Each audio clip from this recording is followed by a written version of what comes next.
দারুণ সুখবর, বাংলাদেশের বাজারে রটের দাম অনেকটাই কমতে শুরু করেছে। আমরা জানেন যে আজকে ১১ই আগস্ট ২০২৬ সালে বাংলাদেশের বাজারে যে ব্র্যান্ড করা কোম্পানি রয়েছে যেমন বিএসএন, কেএসআর সেগুলি প্রতি টন বিক্রি করছে ৮৩,০০০ থেকে ৯৫,০০০ টাকা পর্যন্ত, অর্থাৎ প্রতি কেজি ৮৩ থেকে ৮৫ টাকা বিক্রি করছে।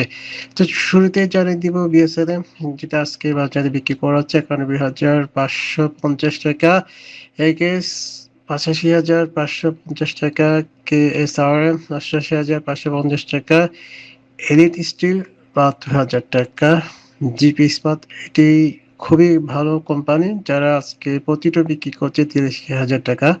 অতএব এখানে গতকাল চাইতে আজকে প্রায় ১,০০০ টাকার একটি দরপতন ঘটেছে। আরএসআরএম ৭৩,০০০ টাকা, এখানেও অনেকটা দরপতন ঘটেছে, ৭৩,০০০ টাকা বিক্রি করছে প্রতি টন। আরও কিছু ইস্পাত রড রয়েছে যেমন যার মধ্যে অন্যতম হচ্ছে আনোয়ার ইস্পাত, তারা আজকে বিক্রি করছে ৭২,০০০ টাকা, যা গতকাল ছিল প্রায় ৭৩,০০০ টাকার মধ্যে ১,০০০ টাকা কিছুটা দাম পরিবর্তন হয়েছে, অনেকটা কমেছে। মেট্রো স্টিল যে কোম্পানিটি রয়েছে তারা বিক্রি করছে ৭০,০০০ টাকা। রহিম স্টিল এটাও অনেক দাম কমেছে ৭৩,৫০০ টাকা। বসুন্ধরা ৮৫,০০০ টাকা, এটি ভালো মানের একটি রড কোম্পানি, তারা খুব ভালো করতেছে, তাদের প্রতি কেজি রডের দাম বিক্রি হচ্ছে ৮৫ টাকা। তারপর হচ্ছে যে ইসলাম স্টিল খুবই ভালো ৭৫,০০০ টাকা প্রতিটা বিক্রি করতেছে। শফিউল আলম ৭১,৫০০ টাকা, অনেকটা কমছে, কালকে প্রায় ৭২,০০০ টাকা ছিল।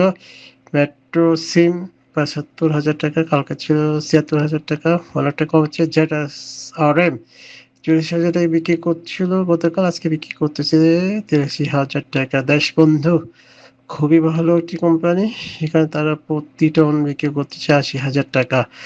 তবে খেতে বিশ্বে বিভিন্ন জায়গায় দাম পরিবর্তন হতে পারে, সাথে পরিবহন খরচ যোগ হয়ে তার দাম কিছুটা বাড়তেও পারে, কমতে পারে। আপনারা যখন ক্রয় করবেন অবশ্যই চ্যানেলটি জেনে নিন। এই ধরনের ভিডিও পেতে প্রতিদিন আমাদের চ্যানেলটি লাইক, কমেন্ট এবং সাবস্ক্রাইব করতে ভুলবেন না। আপনাদেরকে অসংখ্য ধন্যবাদ আমাদের ভিডিও দেখার জন্য।